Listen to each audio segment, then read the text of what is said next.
It's another grammar class, and then I'm happy to have you today. I hope you are doing very well. So, in today's grammar class, we're going to look at the topic noun and the verb agreement. So, the keywords in today's class are noun, verb, and agreement. At the end of this class, you will be able to explain the meaning of a noun and a verb. Then also you're going to dissect.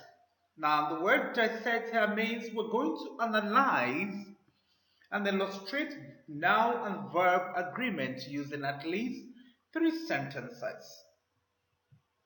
And then we're going to reorganize singular nouns, singular verbs, plural verbs in at least 5 sentences. Okay, so look at the picture we have there. Okay, we have subject and the verb.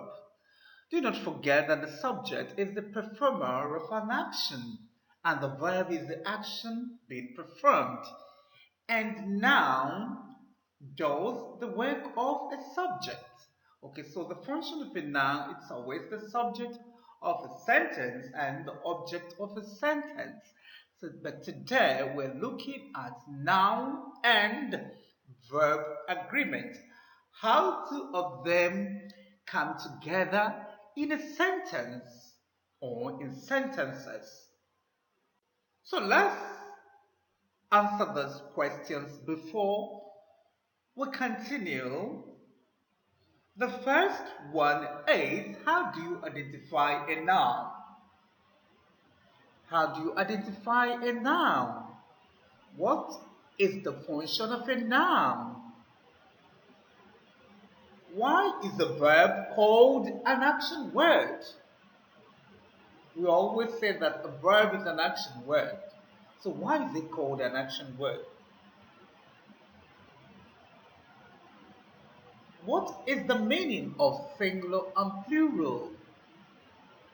When we say that something is a singular noun, what does it mean? And if we say it's a plural noun, what does that mean? Then, how do you identify a singular noun, singular verb, plural noun, and the plural verb?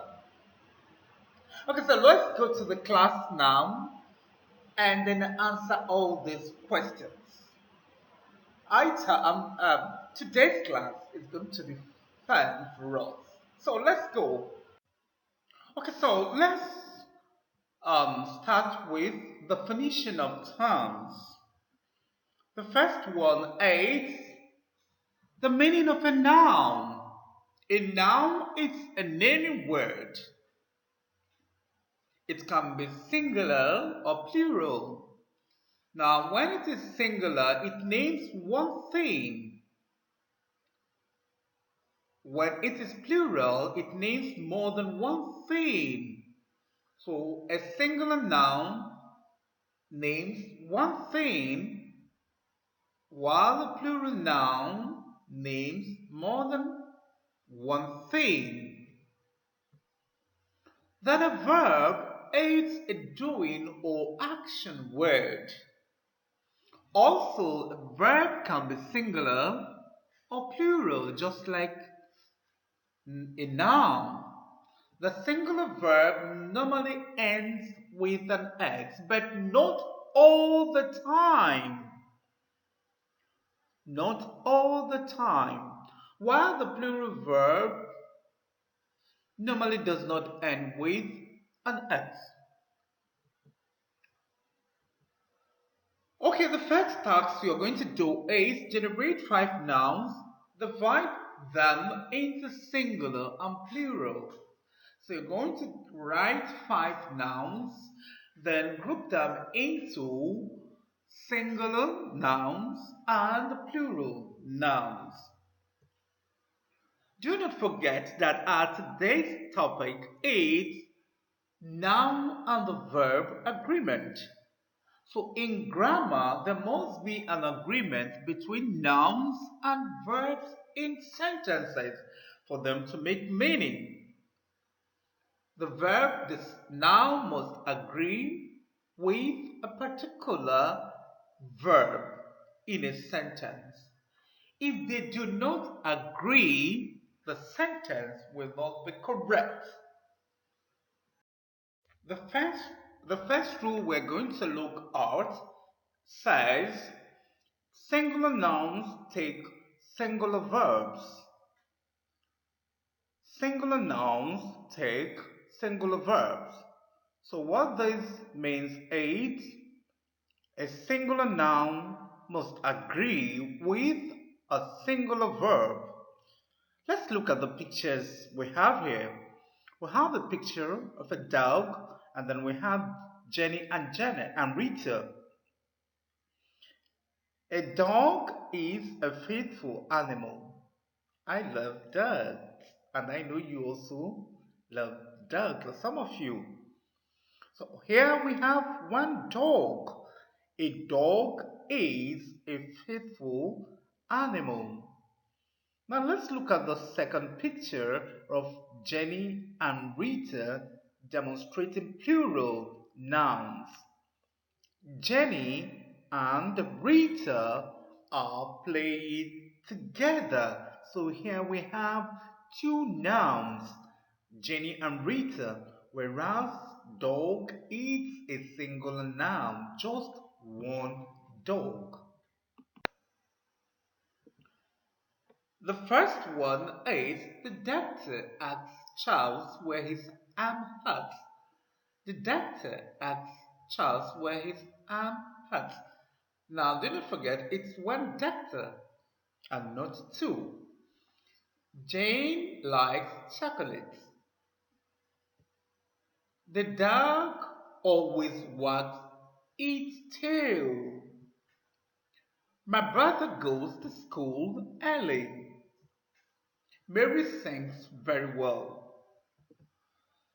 Okay, so we also have it and we also have was. It is used to show a present action, so the past tense of is, was. Used to show an action in the past. So both are also used with singular nouns. The city is very old. The drama was fabulous. Okay? Great.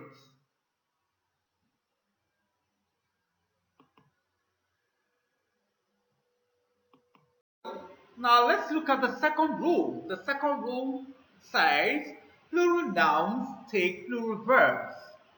So what it means is that a plural noun must agree with a plural verb. Do not forget that a plural nouns name more than one thing. Okay, so let's look at the picture we have here. We have two dogs and we have one dog. Now the two dogs represent the plural nouns. The two dogs are sitting on the grass. Are is the verb, plural verb. Now compare it to one dog. One dog is sitting on the grass. The plural there is it. So the rule says plural nouns take plural verbs. Let's look at examples. Jane and Janet like chocolate. Dogs wag their tails. My brothers go to school early. Mary and Martha sing very well. Then also we have are and where. All shows present action, whereas where it's used for past action. And both are used with plural nouns. The cities are very old. Now here we have more than one city. So we have two cities. The children were excited when they saw their teacher. And I know you're always excited seeing your teachers. Okay, so this is the time for us to do a research work. And subject-verb agreement. Why do subjects of verbs have to agree? Why must they agree? After all, they are only one word. Yes, but they must agree. If they don't agree, they won't make grammatical sense. So your research work, read wildfire and identify the noun-verb agreement. As many as you can do, try to do that. Read and identify noun-verb agreement. Then generate 5 nouns and form a sentence with each noun in agreement with the verb. So you're going to write down 5 nouns and then find a verb that goes with each one. Okay? For your classwork, now select English page 108, it says A and B. Do not forget that a plural is singular, noun must agree or take a single verb, while a plural noun must agree or take a plural verb. Okay, till I see you next week. Enjoy yourself. Bye.